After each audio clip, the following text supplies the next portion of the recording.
தமிழகத்தில் எண்ணெய் மற்றும் எரிவாயு எடுக்கும் திட்டங்களை மத்திய அரசு செயல்படுத்துவது தொடர்பாக அண்மையில் மத்திய அமைச்சர்களும் பாஜகவினரும் தெரிவித்த கருத்துக்களை இப்போது பார்க்கலாம்.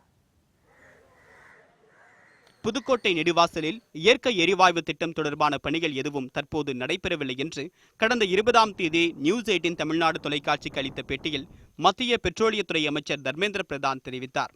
There will be no exploration of and exploitation of hydrocarbon in Pudukkottai district. Now it's all have been stopped. Stopped. And villages are protesting for the past 4 days. What do you want to tell them, sir? There will be no exploration right now. Thank you, sir. There will be no exploration of and exploitation of hydrocarbon in Pudukkottai district. Now it's all have been stopped.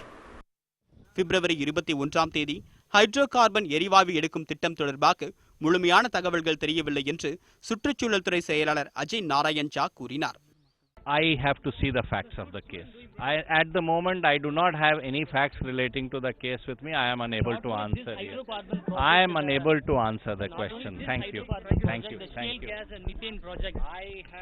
See, if you ask me on specific projects, I would not have the information.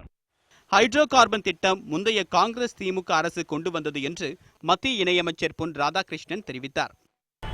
இதற்கு முந்தைய அரசாங்கங்கள் கொண்டு வந்திருக்கக்கூடிய திட்டங்கள், அந்த திட்டங்கள் தமிழ்நாட்டு மக்களுக்கு ஏற்புடையது இல்லை என்று சொன்னால் அதை ஏற்றுக்கொள்வதற்கு நாம் தயாராக இல்லை என்பதை ரொம்ப தெளிவாக அந்த துறையினுடைய அமைச்சர் சொல்லியிருக்கிறாரு.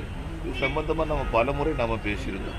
ஒவ்வொரு முறையும் திராவிட முன்னேற்ற கழகம் எங்களால் தான் வந்தது, நீங்கள் தானே கொண்டு வந்தீங்க, எங்களால் தான் முடிஞ்சது.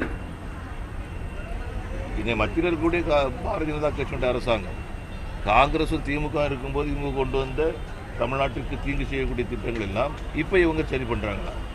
மக்களை முட்டாளாக்கக்கூடிய விஷயங்கள் ஏற்றுக்கொள்ள மாட்டார்கள் மக்கள். எரிபொருள் தேவையை பூர்த்தி செய்யும் விதமாக நெடுவாசல் உள்ளிட்ட 31 இடங்களில் ஹைட்ரோ கார்பன் எடுக்கும் திட்டத்தை மத்திய அரசு மேற்கொண்டுள்ளதாக பாஜக தேசிய செயலாளர் ஹெச் ராஜா கூறியுள்ளார்.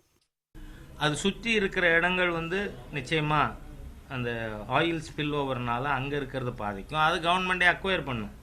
ஆனால் இது என்விரான்மெண்டில் மற்றும்